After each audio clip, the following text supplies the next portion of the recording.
You're not serious. Salubong ang mga kiling ni Sandra matapos niya marinig ang deklarasyon ni Leonardo. Nakasulat sa mukha niyang disapproval. Minsan naman na niyang naranasang maghahanap buhay at maghirap. Pero yung magtatanim siya, iisipin pa lang niya magbubungkal siya ng lupa nangangati na ang buong katawan ng dalaga. Takot pa naman siya sa mga uod. Leonardo smirked at her. Oh, I do. Pero di kita pipilitin sa trabahong inaalok ko. You're free to leave. Marami namang mga walang trabaho sa paligid nitong farm ang pupwede naming upahan para magtanim. Lalong napuno ng iritasyon ang mukha ng dalaga dahil sa pagngisi ng lalaki. Parang naiintindihan niya na kung bakit ito inaalok sa kanya ang ganong trabaho.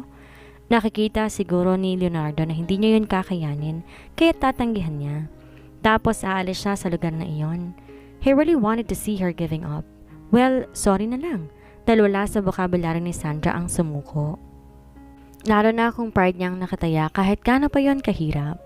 Tinignan niya ito ng matalim. May sinabi ba akong ayoko? I just thought na nagbibiro ka lang.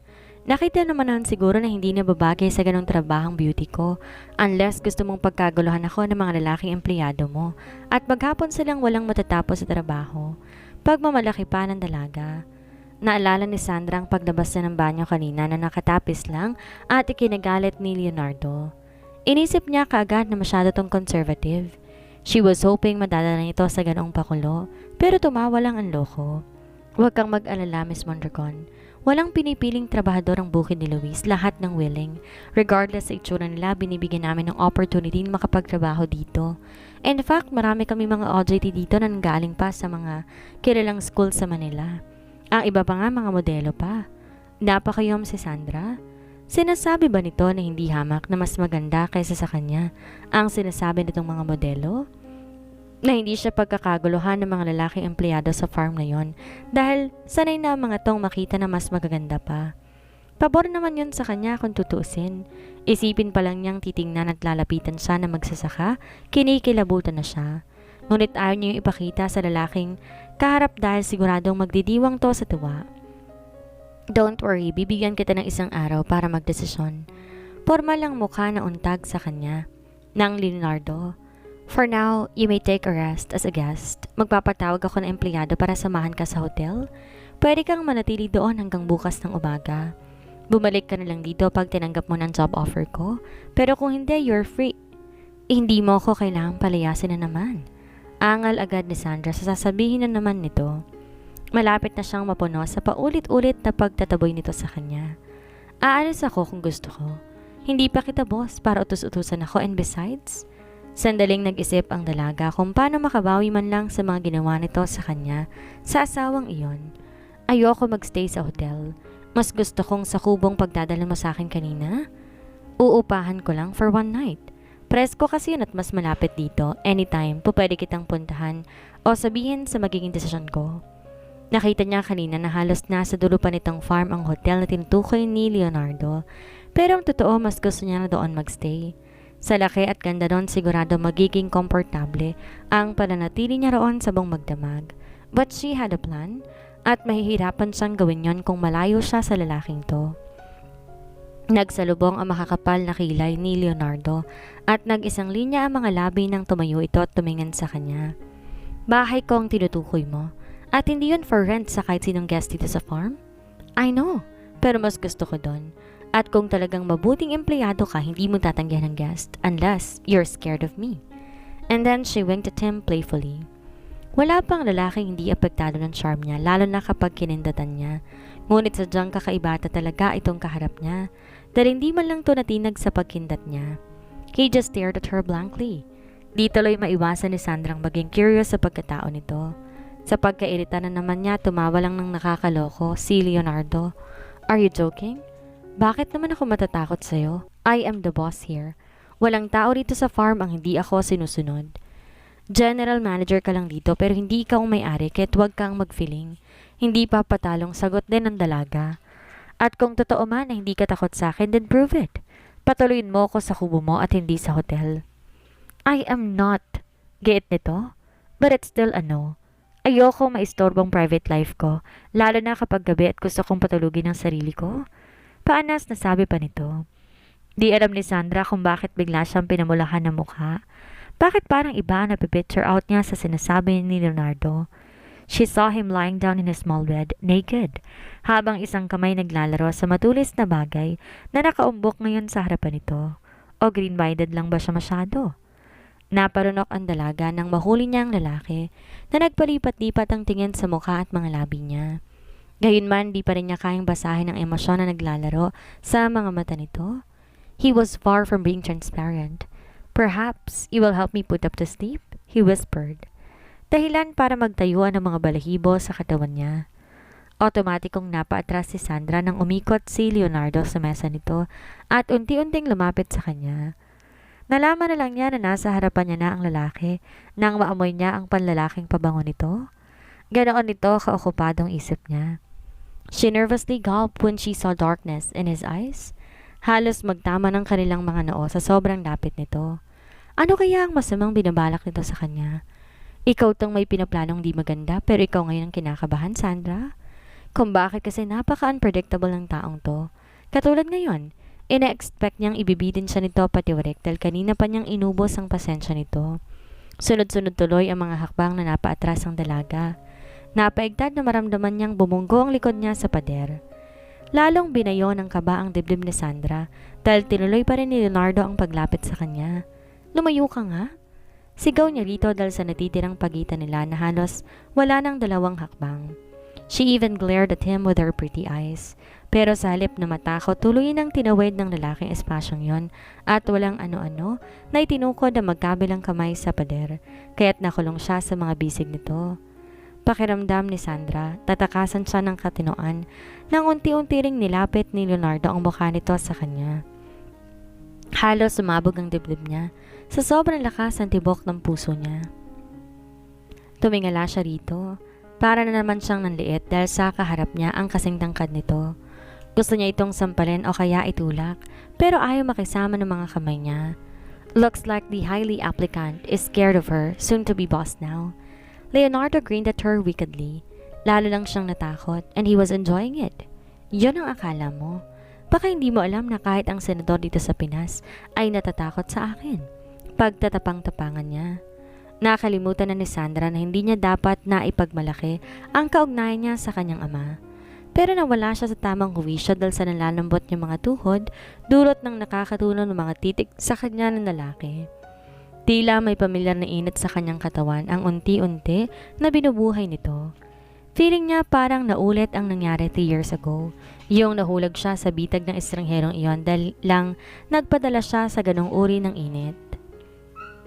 Ngunit hindi niya pinayagan na maulit pa iyon at sa kagaya pa ng isang Leonardo Villarreal na pagmamanage lang yata ng liblib na farm ang alam. Inipon ni Sandra ang natitirang lakas at saka walang ano-ano na itinulak ang lalaki. Sorry not sorry, but you're wrong. Kahit maging boss pa kita, hindi ako matatakot sa'yo. Hindi ako nag-aaral sa mamahaling universidad para lang takot-takutin ng kahit sino pang empleyado. I know my rights, jerk. Muli, na naman naging blanco ekspresyon ng mukha ni Leonardo nang tapunan siya nito ng tingin. You can leave now? Pagtataboy nito sa kanya. Nabalita ng inis ang kanyang tapang ni Sandra nang talikuran na lamang siya nito basta-basta at umupo sa executive chair nito. Nagdekwatro pa ito at binigro sa magkabilang braso sa tapat ng dibdib ng sulyapan siya. Boss na boss ang kumag. Matalim ang tingin ay ginanti niya kay Leonardo bago patabog na lumabas sa opisina nito. Ngunit, bago pa man siya tuluyan na makalabas ng pinto, bigla niyang naalala ang nirequest niya rito kanina.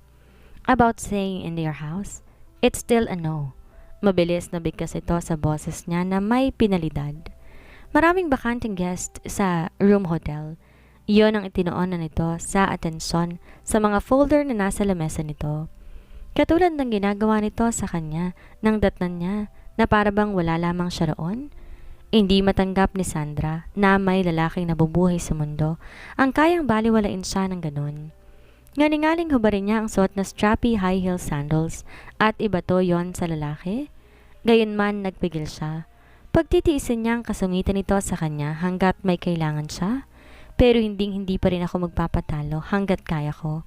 No freaking way. Isang nakamamatay na tingin ang muli, pinakawala ng dalaga. Pero dahil busy na sa pagbubukat ng files ang walang hiyang lalaki, hangin na lang ang nakinabang noon. Lalo lang tulong na puyos ang kalooban ni Sandra. Pabagsak na sinara niya ang pinto. "Thank you po, miss." "Shut up, you idiot." Bulyaw niya sa sekretary nito nang batiin siya. Kapag ganong mainit ang ulo niya at naapakan ng pride niya, wala nang haharang-harang sa daraanan niya at talagang makakarinig ang mga to ng mga salitang hinding-hindi pa naririnig sa buong buhay nito. Kahit ang empleyado na naghatid kay Sandra sa hotel, tuluyan na ring hindi nakaligtas sa galit niya. Napuno ito ng singhal sa kanya habang ginaguide siya. Ang sama na nga ng tingin sa kanya na ibang guest. Kahit nga ang guard na sumalubong sa kanila ay parang gusto na siyang itapon palabas. Nang singhalan din niya dahil lang natagalan to sa pagbubukas ng pinto. Wala na bang mas magandang room kesa dito? Ang dilim at ang sikip.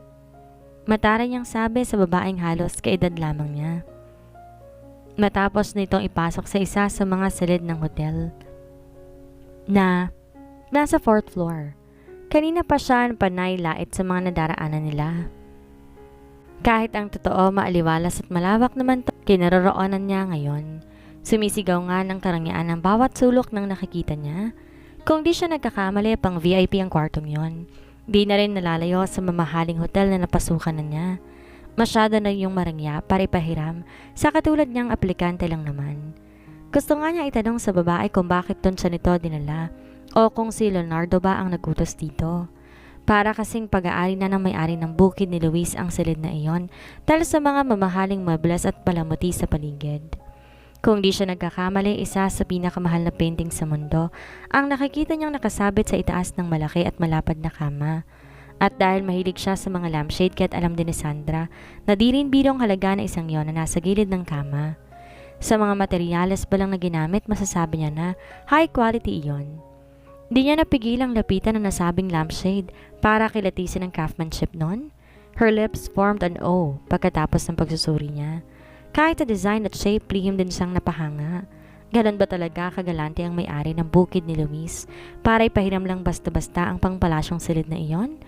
At di ka rin naman basta-basta, no? You are Micaela Cassandra Mondragon, remember? Hindi nga lang nila alam na isa ka talagang prinsesa at nababagay ka sa silid na ito. Pero dahil sa malatoring pride ni Sandra, hindi niya ipinarinig o kahit pakita man lang sa babaeng empleyado ang paghanga.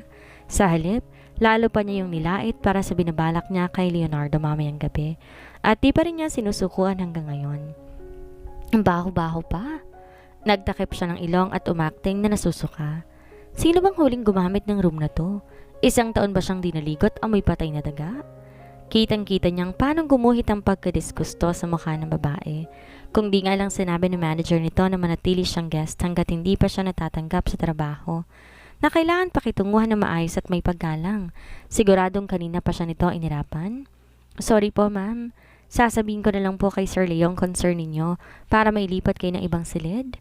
Lihim na nagdiwang ang isip ni Sandra. Pero sa loob-loob niya nakanda ng mas malalapang pangnalait sa iba pang silid na pipilitan nito sa kanya hanggang sa mapagod ang mga to at dalhin siya sa kubong iyon ni Leonardo. "Anong ginagawa mo rito?" Muntik na mapangisi si Sandra na makita niya kung paano nandaki ang mga mata ni Leonardo nang madatnan siya nitong nakahiga sa duyan sa labas ng kubo nito.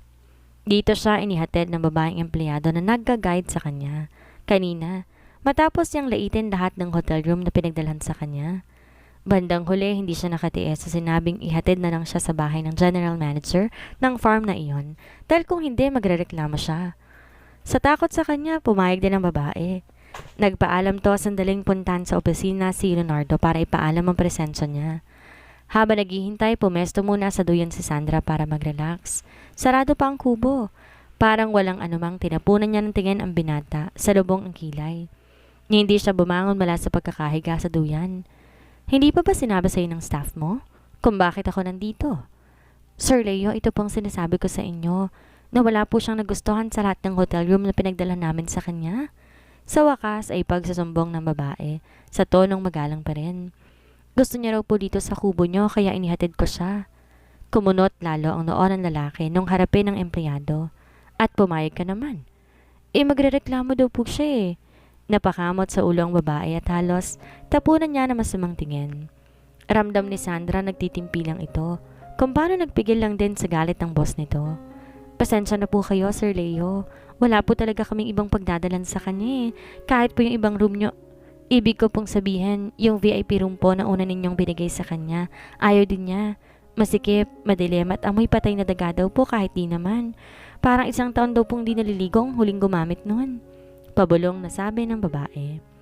Tila hindi napigilang isumbong ni Sandra para siguro depensa ng sarili. Nang marinig ng dalaga ang mga pinagsasabi niya kanina, tuloy na nga siyang napabunghalit ng tawa. Ngayon lang niya na-realize kung gaano ka-harsh ang panalait niyang yon. Ano kayang magiging reaksyon ng huling taong gumamit ng VIP room na yon kapag narinig ang mga sinabi niya? Napaangat siya ng mukha na marinig niya ang tila pagngangalit ng mga ngipin ni Leonardo. Nagtatakang tumingin siya rito. Bakit na naman? Ano na namang problema mo sa akin? Ano nga kayang problema nito at gano'n na lang kadilim ang mukha kung tingnan siya? Masama na bang tumawa ngayon? Masama dahil masyado kang mapanlait na hindi ka marunong magpasalamat. Bakit? Palaban na nakipagtitigan siya kay Leonardo habang tumatawa pa rin. Kasalanan na rin ba ang magbigay ng komento? Di siya nito sinagot sa halip, lalo lamang itong napatiimbagang pero nagtimpi dahil may kaharap na empleyado. Sige na, Myla, bumalik ka na sa trabaho mo. Ako nang bahala rito, salamat. Palihim na umarka ang kay ni Sandra. Seriously? Nagawa pa talaga niyang mag-thank you sa babaeng yon pagkatapos siyang bigyan ng problema? Tumigil lang sa pagtawang dalaga na makaalis ang babaeng empleyado at nanatiling nakatayo sa harapan niya si Leonardo. Di pa rin maipinta ang mukhang tinitigan siya. Natakot si Sandra na baka sa sobrang galit nito. Bigla na lang siya nitong palayasin kahit paggabi na. Wala siyang kaalam-alam sa lugar na yon. Sana nang siya pupulutin. Di na yata niya kakayanin ang muling dumaan sa kalsada na dinaanan niya kanina for Earth's sake. Di baling magdamag siyang makipagbardagulan sa lalaking to para hindi yun mangyari kaya't naisipan niya ngitian si Leonardo kahit may bahid yun ng kaplastikan. Pero lalo siyang sinimangutan nito. I told you, mas gusto ko dito sa kubo mo so that's why. May halong paglalambing na paliwanag ni Sandra. Naiiling na pinagkrus ng binata ang braso sa tapat ng dibdib. Nasa kanya pa rin ang mga mata nito. Napatingin siya sa malapad na balikat at matitipon ng bisig nito. Gumana na naman ang malikot na isip niya. What a gorgeous creature! Ang swerte ng mga babaeng nadala na nito sa kama. Di na kailangan magkubad pa ni Leonardo just to shit them. With his clothes on, a lot of women can reach orgasm in multiple times. Nakikinig ka ba sa akin, Miss Mondragon? Napapuna si Sandra sa noo kahit natuyo naman iyon. Feeling niya kasi pinagpawisan siya na malapot pagtapos makarating ng isip niya kung saan habang naglalakbay ang mata niya sa katawan ng kaakit-akit na nilalang na nakatayo ngayon sa harapan niya. Buti na lang di niya yun sinasabi kay Leonardo and of course, she will never do that. Hindi niya ipaparinig sa lalaking to ang panghanga niya o mas tamang sabihin pag nanasa. What did you say again? Patay mali siyang tanong niya kapag kuwan sabay unat para patayin ang init na unti-unting namumuo sa kaibuturan niya. Hindi niya alintana kung lumabas man ang makinis niyang tiyan at pusod dahil sa hanging blouse na suot niya. Lihim pa nga siyang napapangiti na mapasulyap doon si Leonardo pero agad ding nag-iwas ang tingin. Ang sabi ko, ganyan ka ba kaisip bata na kailangan mo pang awayin at laitin lahat ng tao dito sa farm para lang masunod ang gusto mo? Sita nito sa kanya kapag kuwan. At hindi lang basta lait ang ginawa mo, ininsulto mo pa. Napasimangot si Sandra. Hindi ko naman sila ininsulto, I just stated a fact. Karapatan ko naman sigurong magbigay ng opinyon, di ba? Pagmamaang-maangan niya. Di lahat ng opinyon kailangan sabihin. You are so insensitive. Mahinang sabi ni Leonardo. Napaka-arrogante mong tao. I know, pero di na yan sinatinig ng dalaga. Aminado siya sa lahat ng akusasyon nito at saka isa pa. Baka mas lalo tong magalit sa kanya kapag sumagot-sagot pa siya. For now, chill ka lang muna, Sandra. Maya-maya'y humikab ang dalaga at tumayo. Tapos ka na ba? Parang inaantok na tanong niya kay Leonardo na makatayo siya sa harapan nito. Pwede na ba akong magpahinga? Honestly, ang sakit pa rin ng mga paa ko hanggang ngayon dahil sa agad niyang pinigilan ang sariling laitin na naman ang kalsadang pinanggalingan niya kanina.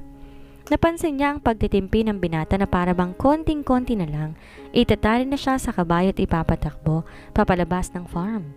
I mean, masakit din pati katawan ko. Baka pwedeng bukas mo na lang ako sermonan? Napabuntong hininga na lang si Leonardo. Mukhang napasuko niya rin sa wakas, and that made her smile in the back of her mind. Ibabalik na kita sa hotel. Hindi ka pwede dito sa bahay ko. Nakita mo naman siguro kanina na iisa lang ang kwarto. Napahinto sa akmang pagkakbang si Sandra nang marinig niya ang sinabi nito. Gusto mo ba talagang laitin ko ng lahat ng room at staff sa hotel na yon? Napipikon niyang sabi. Hindi mo pa ba gets na kaya ako ginawa yun para payagan mo akong dito sa kubo mo? Napaka-brat mo talaga, no? I am telling you, Miss Mondragon, tigilan mo na ang pang-aaway sa mga empleyado ko dito. Dahil hindi ko yun papayagan. Tahimik at payapa sila nagtatrabaho dito sa bukid ni Luis. Nagbabantang sabi nito sa kanya. Doon niya na hindi napigilan ang pag-iinit ng kanyang ulo. Isa sa pinakaayaw niya ang binabantaan siya. Hindi pa patalong humarap muli siya kay Leonardo. And who are you telling me what to do? You're not even my boss yet. Huwag mo akong pakialaman.